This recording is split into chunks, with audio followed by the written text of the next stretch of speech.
श्री कृष्णं वंदे जगद्गुरु। इदम श्री सद्गुरुवे नमः। वाग में एक युग दृष्टा का जीवन दर्शन ऑडियो 52। परम पूज्य गुरुदेव की अनन्य कृपा और उस कृपा में बहते हुए हम सब। पिछले ऑडियो में हमने गुरुदेव के अंतरंग के उस पक्ष को पढ़ा जहाँ गुरुदेव के जीवन का आधार बस प्रेम है।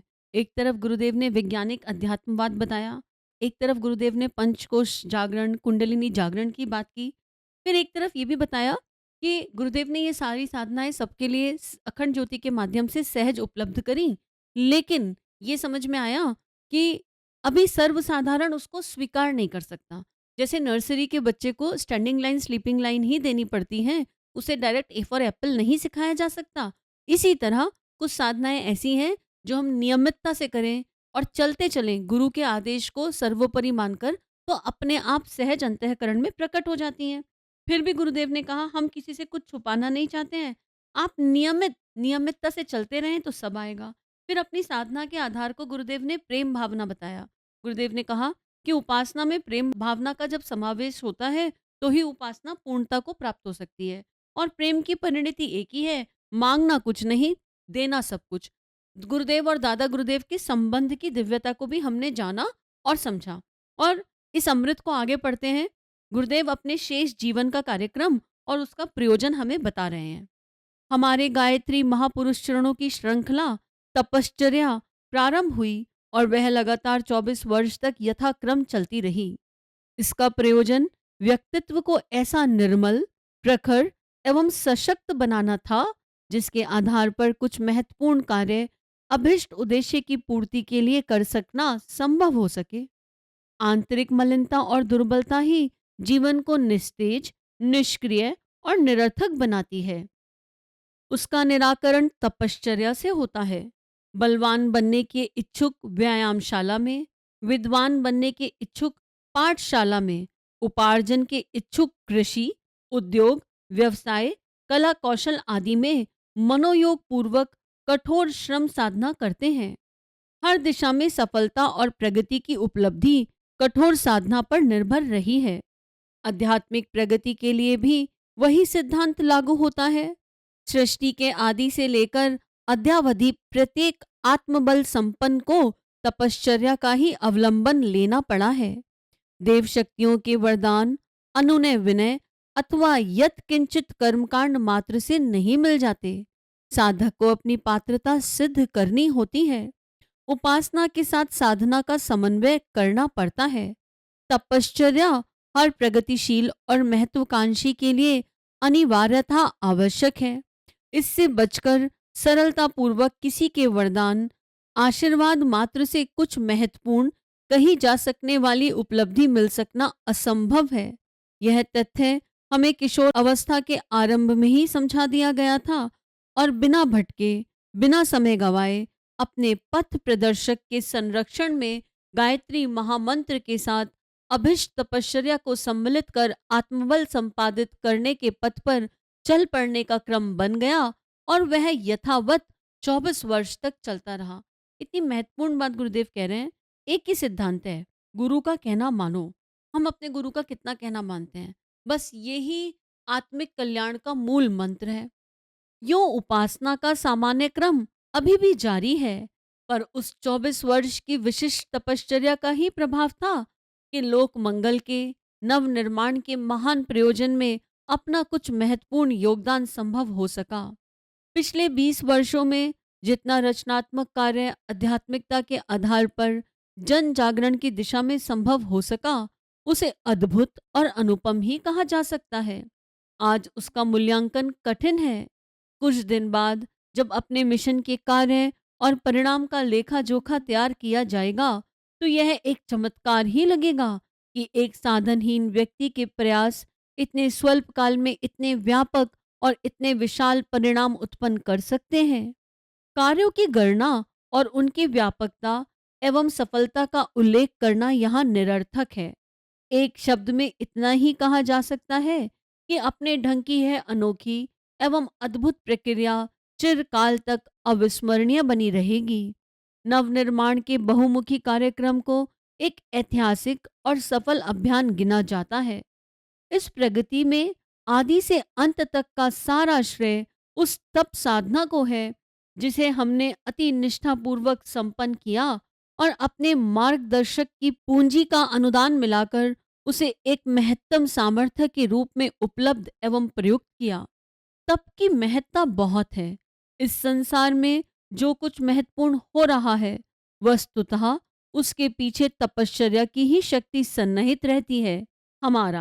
हमारे मिशन के साफल्य का किसी को मूल्यांकन करना हो तो इस तथ्य को स्मरण रखना चाहिए कि हमारे व्यक्तिगत प्रयास और जन सहयोग के पीछे एकमात्र श्रेय उस तपश्चर्या को है जो एक महती शक्ति के रूप में प्रस्फुटित और परिलक्षित होती है। लोक मंगल, भावनात्मक निर्माण अभियान, नैतिक एवं सांस्कृतिक पुनरुत्थान आंदोलन के अतिरिक्त अपने विशाल परिवार की छिटपुट समस्याओं की कठिनाई को सरल बनाने और उन्हें अभिष्ट आवश्यकताओं की पूर्ति में जो सहायता कर सके, ये यदि सिद्धि या चमत्कार के नाम से पुकारी जाएं, तो भी यही कहना चाहिए कि वे उपलब्धियां प्रस्तुत तपश्चर्या का ही प्रतिफल थीं। कुछ दिन बाद जब अध्यात्म बल के आधार पर दिए जा सकने वाले अनुदानों का विवरण प्रकाश में आएगा तो लोगों को यह विश्वास करने में सरलता हो जाएगी कि तपश्चर्या न केवल साधक का व्यक्तित्व ही निर्मल, प्रखर एवं सशक्त बनाती है, वरन उसके द्वारा दूसरों की भौतिक एवं आध्यात्मिक सहायताओं की एक महत्वपूर्ण श्रृंखला भी चल सकती है। हमारे जीवन क्रम के 2 अध्याय लगभग पूरे होने को आए और तीसरे अध्याय का आरंभ 18 महीने बाद होने की तैयारी हो चली। बालकपन के 14 वर्षों की अबोध स्थिति की सामान्य क्रियाकलापों को छोड़कर 24 वर्ष की तपश्चर्या और 22 वर्ष की लोक साधना को मिलाकर 60 वर्ष का वर्तमान कार्यकाल पूरा हो चला। यह अवधि ऐसी बीती जिस पर गर्व नहीं तो संतोष अवश्य किया जा सकता है। आध्यात्मिकता निरर्थक नहीं है। इसे जो कसौटी पर कसना चाहते हो और प्रत्यक्ष प्रमाण देखना चाहते हो वे हमारी उपलब्धियों को गंभीरता पूर्वक खोजें, समझें और परखें। भौतिक साधनों से जो संभव ना था वह आत्मबल से संभव हो सका। इस तथ्य को समझकर यह विश्वास किया ही जाना चाहिए कि साधना को, तत्व ज्ञान को विडंबना मात्र नहीं कहा जा सकता। अविश्वासियों को विश्वास कराने के लिए हमारा प्रमाण प्रस्तुत किया जा सकता है। साहित्य सृजन, जन जागृति, संगठन परिवर्तन की प्रक्रिया, व्यक्तित्व की प्रखरता एवं दूसरों को अद्भुत सहायताएं कर सकने की अद्भुत गतिविधियां हमारे द्वारा संभव हो सकी तो उसका एकमात्र कारण आध्यात्मिकता एवं तपश्चर्या की शक्ति ही है। इस शक्ति को उपलब्ध करने के लिए अविश्वासियों में भी विश्वास और उत्साह का संचार हो सकता है। यदि ध्यानपूर्वक गंभीरता के साथ हमारे छोटे से जीवन की उपलब्धियों को आंका जा सके, हमारे जीवन का तीसरा अध्याय और भी अधिक महत्वपूर्ण है।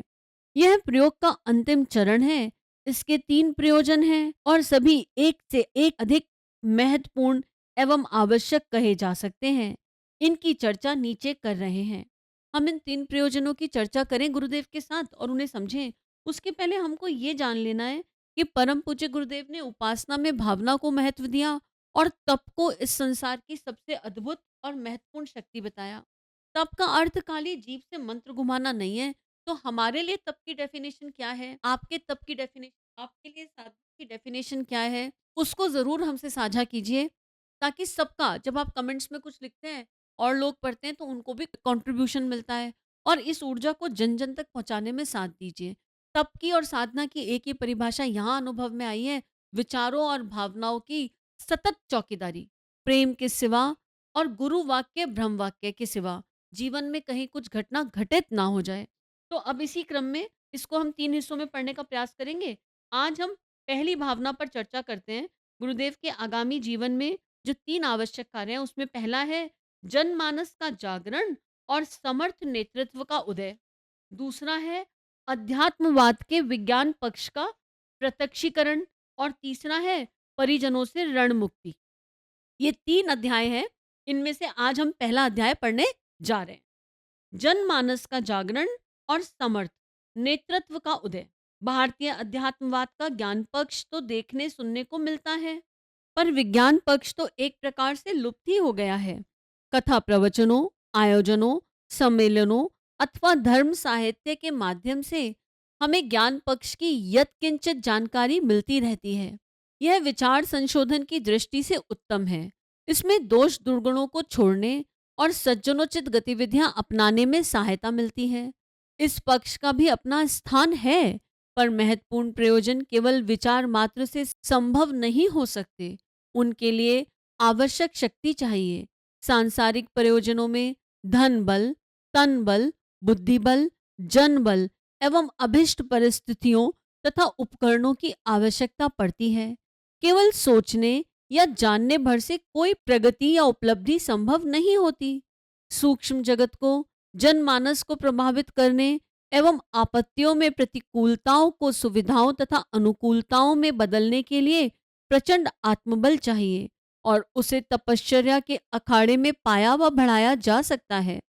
अभी बहुत काम करना बाकी है। ज्ञान यज्ञ व नवनिर्माण आंदोलन की मशाल जलाकर दूसरे मजबूत हाथों में थमाते हुए हम पूरा और पक्का विश्वास करते हैं कि अगले 30 वर्षों में वर्तमान परिस्थितियों में आमूल चूल नहीं तो आकाश पताल जैसा अंतर हो जाएगा। अनैतिकता, असामाजिकता और अदूरदर्शिता से भरी वर्तमान परिस्थितियां देर तक ना टिक सकेंगी। युग निर्माण का महान आंदोलन प्रत्यक्ष या परोक्ष रूप से संसार के हर व्यक्ति को प्रभावित करेगा, झकझोरेगा, उठाकर खड़ा करेगा और जो उचित, वांछनीय तथा विवेकपूर्ण है उसे ही अपनाने को बाध्य करेगा। और परम पूज्य गुरुदेव, हम सबके अंतःकरण में इस तरह समा गए हैं कि हम बाध्य हो गए हैं युग धर्म निभाने के लिए। क्या आप बाध्य हुए? हमें अवश्य बताइए।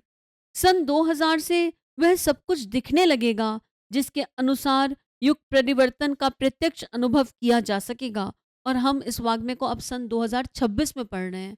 तो 2026 में हम पढ़ रहे हैं और आपको जब भी सौभाग्य मिलेगा इसे पढ़ने का, आप उस समय ये अनुभव कीजिए कि गुरुदेव के साथ आपका जन्म जन्म का रिश्ता है। इसीलिए ये ऑडियो आप सुन रहे हैं या इस स्वाध्याय को आप कर रहे हैं और आपका इंटरेस्ट आया इसलिए आप यहाँ तक आए, क्योंकि उस शक्ति के साथ हमारा एक अनोखा, गहरा और आत्मिक रिश्ता है। इस आत्मिक रिश्ते को अब पूरी तरह जीने का समय आ गया है।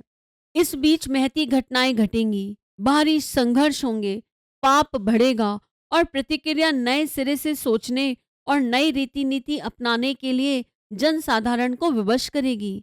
बदलाव के अतिरिक्त और कोई मार्ग ना रहेगा। मनुष्य को अपने तौर तरीके बदलने होंगे।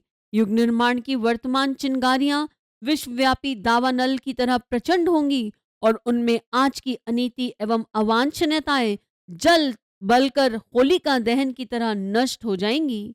नया युग प्रातःकाल के उदीयमान सूर्य की तरह अपनी अरुणिमा अब कुछ ही समय में प्रकट करने जा रहा है।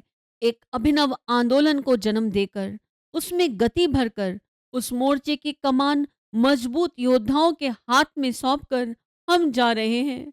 नए नए शूरवीर इस मुहिम पर आते चले जाएंगे और युग निर्माण की प्रगति अपनी निर्धारित गति से सुव्यवस्थित क्रमबद्धता के साथ अग्रगामी होती रहेगी। इन पलों में हमें बस इतना कहना है कि हम आपके हैं, आपके वो योद्धा हैं। आप हमें पकड़ा दीजिए वो ज्ञान यज्ञ की लाल मशाल, क्योंकि ये मानव जीवन केवल इसीलिए प्राप्त हुआ है। जिन हाथों में नवनिर्माण की मशाल थमा दी गई है तथा इस प्रयोजन की पूर्ति के लिए लोक नायकों की जो एक विशाल सेना उमड़ती चली आ रही है, उसे आवश्यक बल, साहस तथा साधन उपलब्ध कराने का काम शेष है। अभिष्ट शक्ति के बिना वे भी क्या कर सकेंगे? उनके लिए अभिष्ट शक्ति जुटाना आवश्यक था। सो इसका साधन जुटाना अधिक महत्वपूर्ण समझकर हमें उसके लिए लगना पड़ेगा। आज का लोक नेतृत्व बहुत दुर्बल है। राजनीति, समाज तथा धर्म के सभी क्षेत्रों में ऐसा नेतृत्व दिख नहीं पड़ता जो जनमानस को हिलाकर रखने और अपनी प्रखरता के बल पर लोगों को अपनी गतिविधियां बदलने के लिए प्रभावित तथा विवश कर सके। वाचालता, लोकेशना और छल छद्म का आधार लेकर चलने वाले स्वार्थी और संकीर्ण स्तर के लोग अवांछनीयता को बदल सकने में समर्थ नहीं हो सकते। वे अपने लिए धन, यश तथा पद कमा सकते हैं, पर आंतरिक प्रखरता के बिना युग परिवर्तन की आवश्यकता पूर्ण नहीं की जा सकती। परिस्थितियों की मांग है कि हर क्षेत्र में प्रखर नेतृत्व का उदय हो। यह आत्मबल की प्रचुरता से ही संभव हो सकता है। इस अभाव की पूर्ति करना भी हमारी अगली तपश्चर्या का एक प्रयोजन है। विश्व की वेदना से विकल वो रहे और गुरुदेव ने अपने संपूर्ण जीवन को हमारे लिए पूरी तरह निछावर कर दिया। हम कुछ काम कर सकें उनका, तो उसमें हमारी अपनी कोई सामर्थ्य नहीं है। हमें तो बस शरणागति के भाव से चलना है और गुरुदेव सारा इंतजाम कर करके गए हैं। कुछ समय बाद हम एक अति प्रचंड तपश्चर्या के लिए अविज्ञात दिशा में प्रयाण करने वाले हैं। उसका एक उद्देश्य एक ऐसे लोक सेवी वर्ग का उद्भव करना है जो अपने चरित्र, व्यक्तित्व, आदर्श, प्रभाव से ऐसे लोक नेतृत्व की अभाव पूर्ति कर सके। इन दिनों महापुरुषों की एक बड़ी श्रृंखला अवतरित होनी चाहिए जो युग परिवर्तन की महान संभावना को साकार कर सके। गंगा का अवतरण कठिन न था, कठिनाई भागीरथ के उत्पन्न होने में थी।